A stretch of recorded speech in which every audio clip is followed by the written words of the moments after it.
ایک مسئلہ تو یہ ہے کہ پیدل حج کرنے کی شرعی حیثیت کیا ہے. تو ہمارے علماء موجود ہیں. پیدل حج کرنا جائز ہے. نبی صلی اللہ علیہ وسلم کے دور میں بھی جائز تھا, آج بھی جائز ہے, مگر اس کی لمٹ کیا ہے.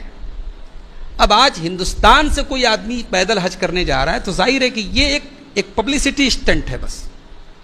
بھئی مکہ اور مدینہ کے آس پاس کے لوگ آج بھی پیدل حج کرنے جاتے ہیں, وہ نہ کوئی ایشو ہے, نہ اس کو ٹویٹر اور انسٹاگرام اور فیس بک پر شیئر کیا جاتا ہے, اور نہ کوئی وہ خبر بنتی ہے. ایک صاحب کیرلا سے حج کرنے کے لیے 2023 میں ان کو حج کرنا ہے, وہ اسی سال سے حج کے لیے نکلے ہیں.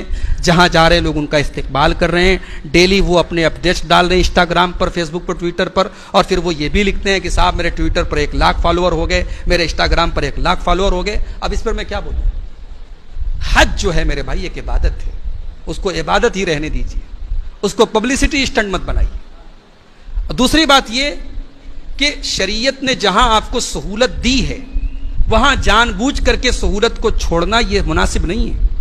آپ مسجد میں پنکھا لگوائیں, ظاہر ہے گرمی سے بچنے کے لیے آپ نے پنکھا لگوایا ہے. اب صاحب آپ کہیں کہ نہیں صاحب ہم پنکھا نہیں لگوائیں گے, رسول کے زمانے میں تھوڑی پنکھا لگتا تھا, ہم گرمی برداشت کریں گے, پسینہ برداشت کریں گے تاکہ سنت پر عمل کریں. تو یہ کوئی سنت پر عمل نہیں ہے. ہمارا دین آسان ہے, اور آسانی شریعت کے دائرے میں رہ کر کے جہاں آپ کو مل رہی ہے وہاں آپ اس کا فائدہ اٹھائیے. ہمارے ملک میں آج سے 30 سال پہلے لوگ پانی کے جہاز سے حج کرنے جاتے تھے, 6 مہینے کا سفر ہوتا تھا, بڑی مشکلیں ہوتی تھی. حاجی صاحب جب جانے لگتے تھے ان کے بچے رو رو کر کے ان سے مسافہ کرتے تھے کہ پتہ نہیں حاجی صاحب واپس لوٹیں گے کہ نہیں. وہ تھا معاملہ. پھر اللہ تعالیٰ نے سہولت دی, فلائٹ کا سفر ہونے لگا, ممبئی سے فلائٹ جاتی تھی, پھر اور سہولت ہوئی, بنارس سے فلائٹ روانہ ہونے لگی. تو سہولتیں اگر مل رہی ہیں تو شریعت کہتی ہے آپ سہولتوں کا فائدہ اٹھائیں. آپ بلا وجہ اپنی جان کو جوخم میں نہ ڈالیں, اپنے آپ کو مشقت میں نہ ڈالیں.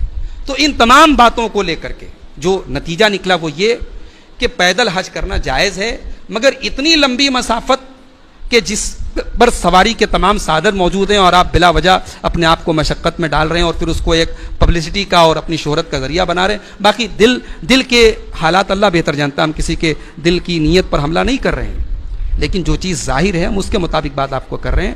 اب باقی جو ہے یہی ہے کہ اللہ تعالی ہم سب کو, فتنوں کا دور ہے, طرح طرح کے فتنے پیدا ہو رہے ہیں. اب حج کے تعلق سے بھی ہم اس کو ایک فتنہ ہی سمجھتے ہیں, ایک آزمائش سمجھتے ہیں. اللہ نے اگر آپ کو طاقت دی ہے آپ سواری سے حج کے لیے جائیں, جو وسائل ہیں ان کے ذریعے آپ حج